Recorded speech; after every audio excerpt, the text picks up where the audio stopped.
Assalamualaikum warahmatullahi wabarakatuh. Alhamdulillah, salatu wassalamu ala Rasulillah wa ala alihi wa sahbihi ajma'in. Asyhadu an la ilaha illallah wahdahu la syarikalah wa asyhadu anna Muhammadan abduhu wa rasuluh.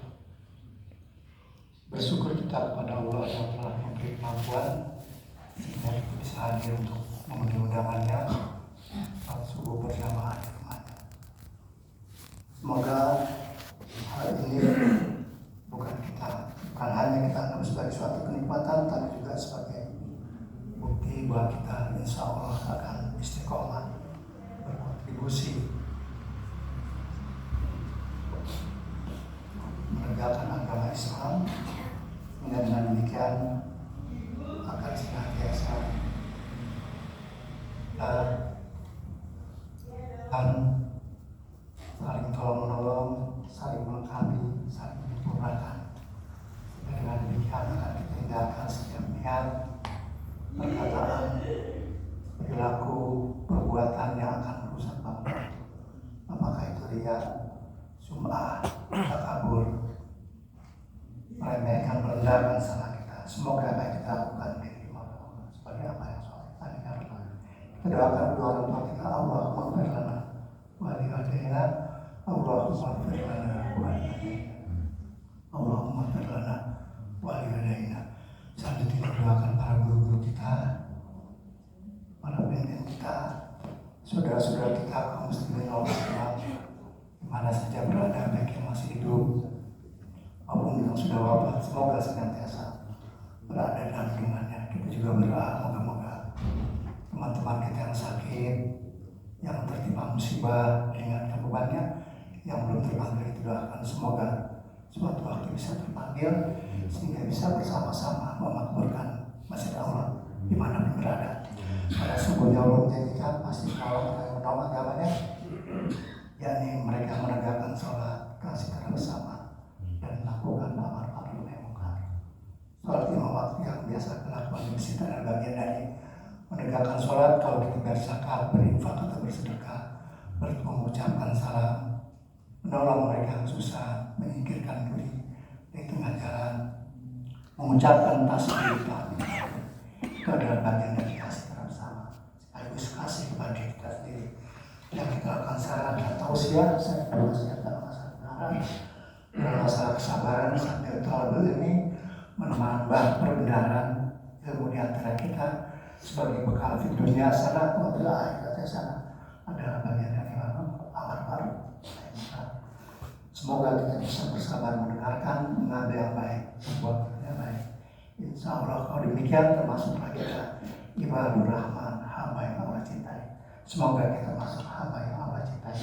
Amin ya rabbal alamin. Kaum muslimin rahimahullah.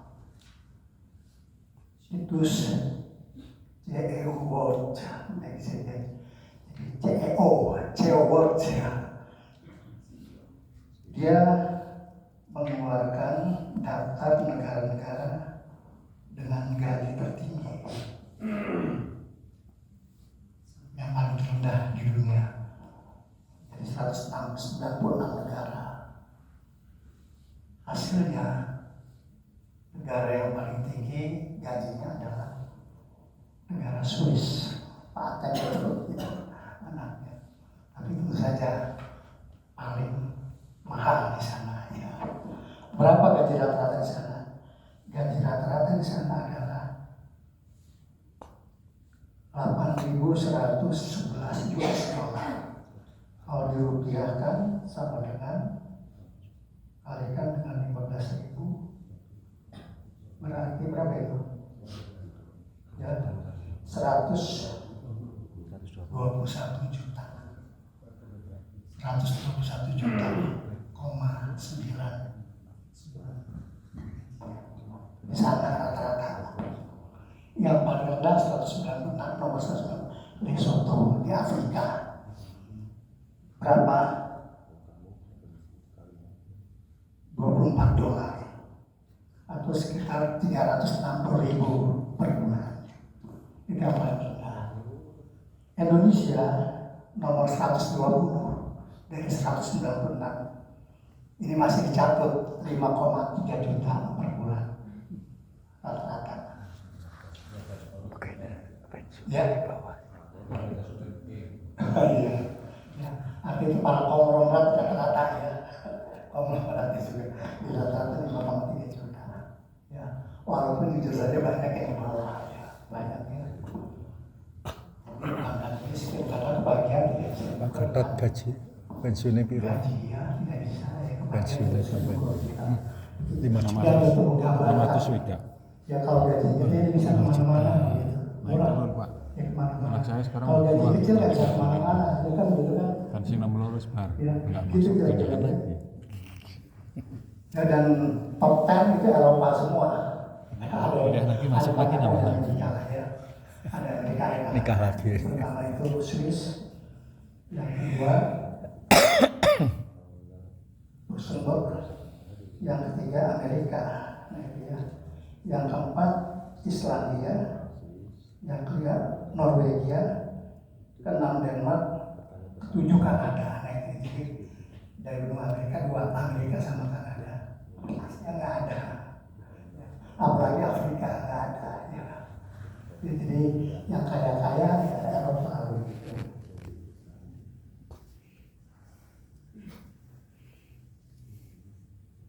Jadi selain Amerika dan Kanada, semua adalah negara Eropa. Nah, saya ingin bicara bagaimana Asia Tenggara. Asia Tenggara nomor 1 Singapura. Tapi Singapura itu nomor 11 di dunia. Ya, Singapura 11, nomor 11 di dunia. Jadi 10 tadi Eropa, kemudian 11 muncul Asia. Siapa Singapura? Berapa Singapura? Ya, di Singapura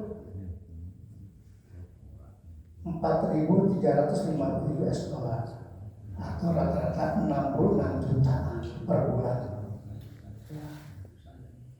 Kemudian yang kedua Brunei. Nah, kita Brunei yang kedua di Asia Tenggara. Brunei itu nomor 46 di dunia. Nomor 11, Brunei nomor 46. Berapa?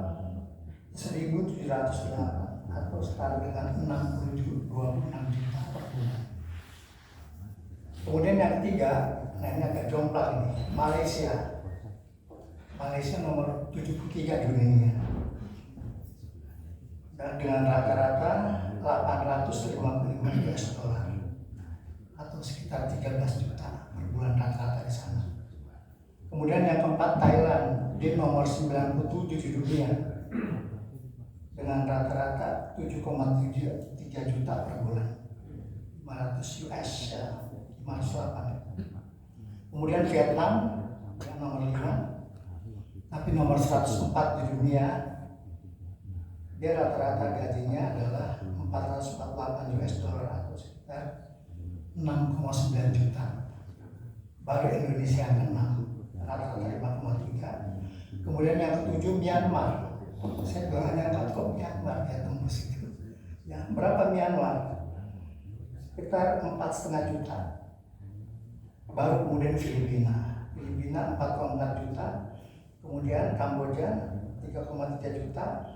Timur Leste 2,6 juta, akhirnya Pak bicara Laos 1,6 juta.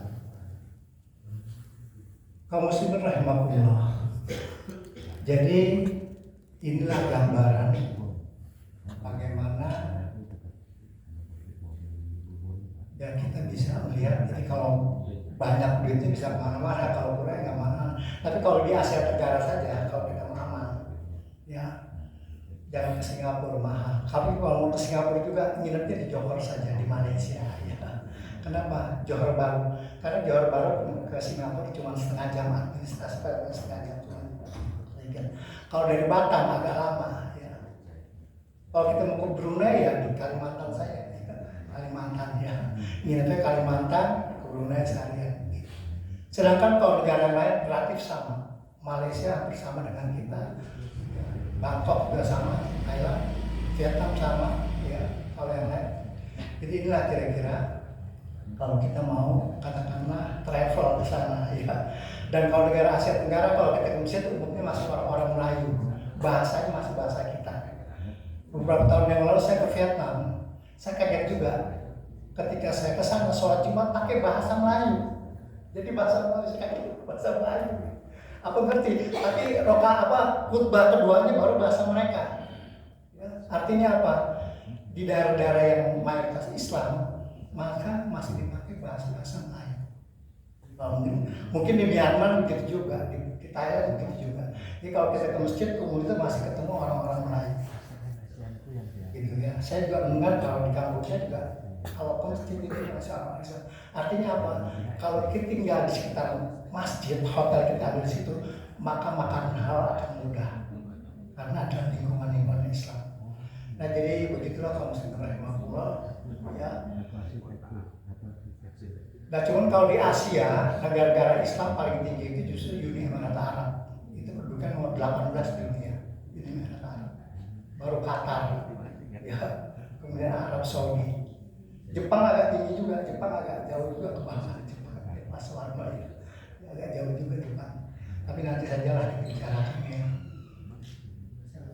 Begitu saja untuk memberikan gambaran bagaimana gaji terbesar. Jadi kalau kita mau katakan kita profesional mau dapat gaji gede bisa pindah. Kalau profesional benar-benar ya silakan aja.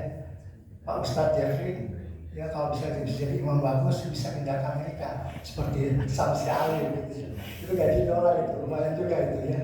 Ya cuman biasanya mereka persyaratkan harus doktor begitu ya, harus doktor supaya apa? Supaya mutunya bisa tinggi begitu. Ya, jadi disiapkan aja nanti kalau mau ini kita bisa bantu begitu ya.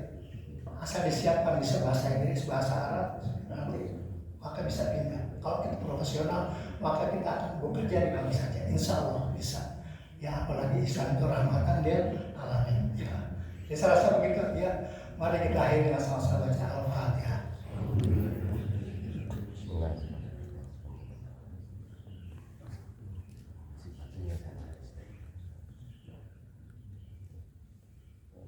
Subhanakallahumma rabbana wa bihamdika asyhadu an la ilaha illa anta astaghfiruka wa atubu ilaik. Billahi taufiq wal hidayah.